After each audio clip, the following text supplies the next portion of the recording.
What does it take to stand tall when the one you love most tears you down in front of a crowd?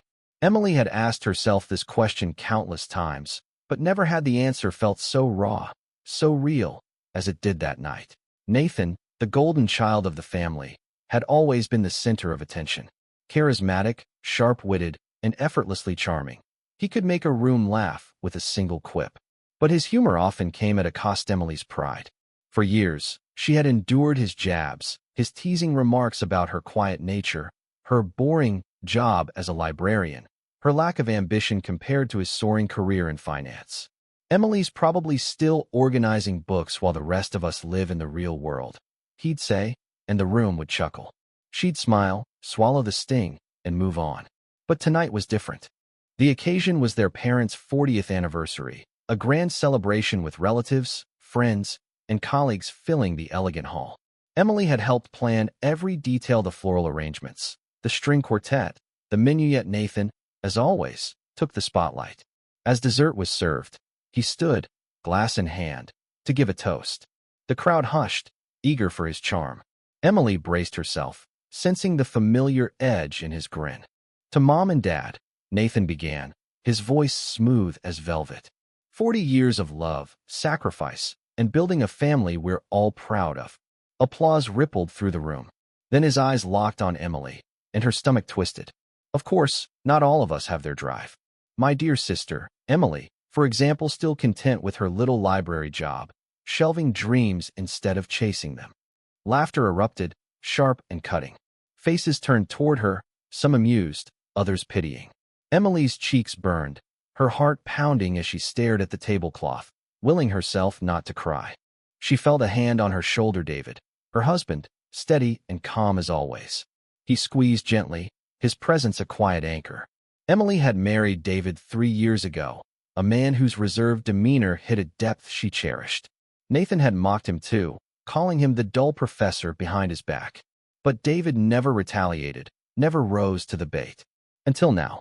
David stood, his chair scraping softly against the floor. The room's laughter faded, curiosity replacing amusement. He adjusted his glasses, his voice low but clear, carrying a weight that silenced the murmurs. "Nathan," he said, "you've always had a gift for words. But words can build, or they can break. And tonight, you chose to break." The room stilled. Nathan's smile faltered, but he waved a hand dismissively. "Oh, come on, David. It's just a joke. Emily knows I'm kidding." But David wasn't finished. "Emily has more strength than you'll ever understand," he continued, his gaze steady. "She doesn't need to shout her worth to a room. She shows it every day. Did you know she's the reason your parents' charity foundation still runs? The one you take credit for at every gala? She spent years managing its books, securing grants, and helping families in ways you'll never grasp." Gasps rippled through the crowd. Nathan's face paled. "And that little library job," David's voice grew firmer. "She's transformed that library into a haven for kids who have nowhere else to go. She's taught hundreds to read, to dream, to believe in themselves. While you chase status, she changes lives." He turned to Emily, his eyes softening. "You are the heart of this family, Em. Don't ever let anyone make you feel less." The room was silent, the air thick with awe and shame. Emily's eyes brimmed with tears, not of pain, but of gratitude. For the first time, she felt seen not as Nathan's shadow, but as herself. Nathan opened his mouth, then closed it, his usual wit failing him. Their parents, seated at the head table, looked at Emily with pride they'd never voiced before. As David sat, the crowd erupted in applause, not for showmanship, but for truth. Nathan sank into his seat, his charm dimmed.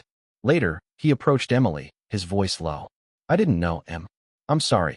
She nodded, not ready to forgive but open to healing. That night, Emily realized something profound. Her worth wasn't tied to anyone's approval, not even her brother's.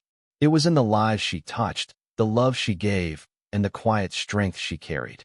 And with David by her side, she knew she'd never stand alone again.